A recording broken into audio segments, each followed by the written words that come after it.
tayo araw ng Huwebes Santo mga tester. May ginawa po tayo ng ito pong check engine ng check engine niya at saka yung minor, yung accelerator po niya, yung RPM niya mga tester. Hanggang 17 lang itataas mga tester. Tapos yung minor niya nagbago-bago mga tester. Nataas, nababa mga tester, no? Tayo mga tester, no? Walang holiday bas. Kumita mga tester kailangan po. Ayun po. Ang unang suspect ko po mga tester sa EGR na mga tester. Barado na mga tester. Ayan o, 6UC1 na makina mga tester. Tinatanggal po natin, napakarumi po ng kanyang EGR po mga tester. No? Ayan po. Ayan po yung EGR niya mga tester. Ayan po, nakita nyo po, no? Grabe ang kapal. Oh my God! Wow! Kapal ng carbon mga tester. Ayan po, no? Oh. Wala na pong dada na hangin.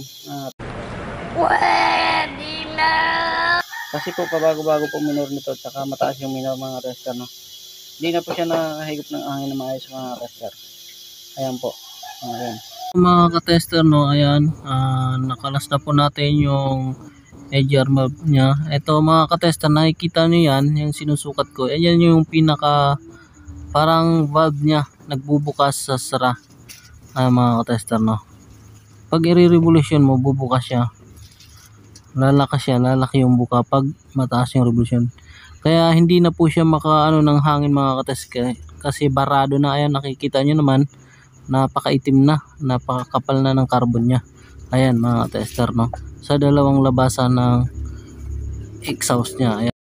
Ay mga ka-tester, no, ayan po yung loob niyang carbon, no, naging ano po, bato na po, no, yung carbon na galing yan sa tambutso sa ano mga ka-tester, ay turbo niya mga ka-tester, no. Ayan po, ayan po, ayan po, ayan, ganyan po galing mga ka-tester. Ipunin po natin. Marami pa po ito, ang kapal nito mga tester. Ayan po. Yan po sa ano niya. Yan po yung sa EGR ng mga tester. Kailangan po natin linisin yan mga tester, no. Kaya po wala na pong hatak ng mga truck natin dahil po dyan sa EGR niya ay sa tagatagalan ng unit po dapat nililinis po siya mga tester. Dahil binubuga po ng tambot yung mga tester. Ganun po karami mga tester, no. Ayan po, no. Ngayon mga tester, tatanggalin natin to para makikita nyo yung carbon niya na napakakapal. Ito po 6UC1 na makina mga tester ng Isuzu. Ito po gis po ang minor mga tester pag naka-neutral, no. Ito. Tatanggalin po natin yan mga tester. Ayan po, nililinis po natin yung ayan mga tester, galing yan sa loob mga tester, napakadami yan. Ito, nalinis-linis na namin to. Doon na lang sa kabila mga tester. Ayan po. Yan. Kailangan nyo pong linisin ng EGR. Dapat maintain din po nililinis yung EGR para yung truck nyo maintain po yung lakas niya mga tester, no. Ayan po. Ayan po. Tatanggalin po natin itong elbow niya para yung dumi niya lalabas dito mga tester. Hindi papasok sa makina. Kasi intake po ito mga ka-tester, no. Intake po. Papasok po ito sa makina mga tester. Kung ganyan papasok sa makina nyo, ano lang maano yan mga ka-tester. Ayan po. Ayan. Napakadumi po. Ayan. Ito mga ka-tester, no, ayan po, nakikita nyo ng EGR valve nya ay natanggal na po natin at nilinis na po yan natin mga ka-tester, no. Ayan po, yung double EGR yan mga ka-tester, no, kabilaan. Ayan. Ayan mga ka-tester, nilinis na po natin, ginamitan natin ng panlinis yan mga ka-tester, no. Ayan po. Wala na po, tinanggal na po, kinuskos, kinayod yung mga carbon niya na makapal na mga tester, no. Carbon yan kasi galing sa exhaust yan mga tester, Ayan po, no. Ayan na po. Nakikita nyo. Ayan po yung nakikita nyo sa video na yung mga tester, no, yung intake manifold niya, papunta yan sa intake mga tester, no. Ayan po. Napakarumi din po. Kaya po nagbabago-bago yung minor ng ating sasakyan dahil dyan. Okay. Ayan mga tester, na okay na po yung mga tester, yung ginawa nating 6UC1. Ayan na po. Mababa na po yung minor niya, tapos mas humatak po yung makina mga tester, no. Tara, tanungin natin ng driver, no, kung anong effect ng ating ginawa. Dati, di ba dati kuya 17 lang dyan? Dito sa RPM. 17 lang. Hindi. Abot lang. 15. 17. 17 yan. Yan. Ngayon mga ka-tester, ayan, napakan mga kuya ng sagad. Ayan, umabot na siya ng benching ko kuya. Nagpupula na nga yan eh. Pagpula nga, over RPM na yun eh. Ayan, mga ka-tester no.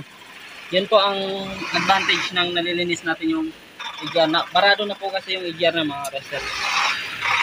Ayan. Ayan po yung andar mga ka-tester, mas tumapang.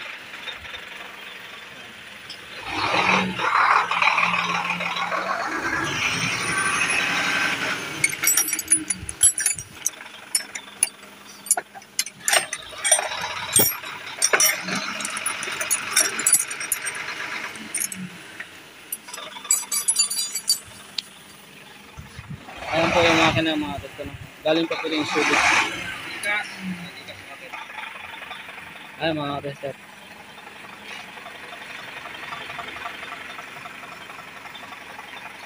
Matahimik na po yung andar ng mga tester no? 0912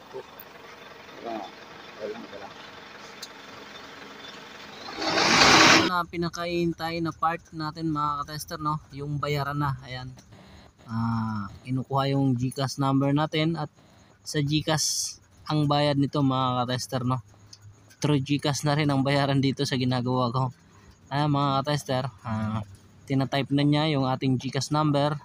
Ayan, nakikita nyo, siya po yung naka-assign dyan na chief mechanic sa ginagawa ko. Siya yung pinagkakatiwalaan ng may-ari. Ay, tumulong din sila sa akin kasi nga ako lang mag-isa ang gumagawa mga tester. Tumulong sila maglinis kaya marumi rin ang kanyang kamay. Ayan mga tester. Siya rin ang magbabayad sa akin mga tester. Ito ang pinakamasarap, singilan na.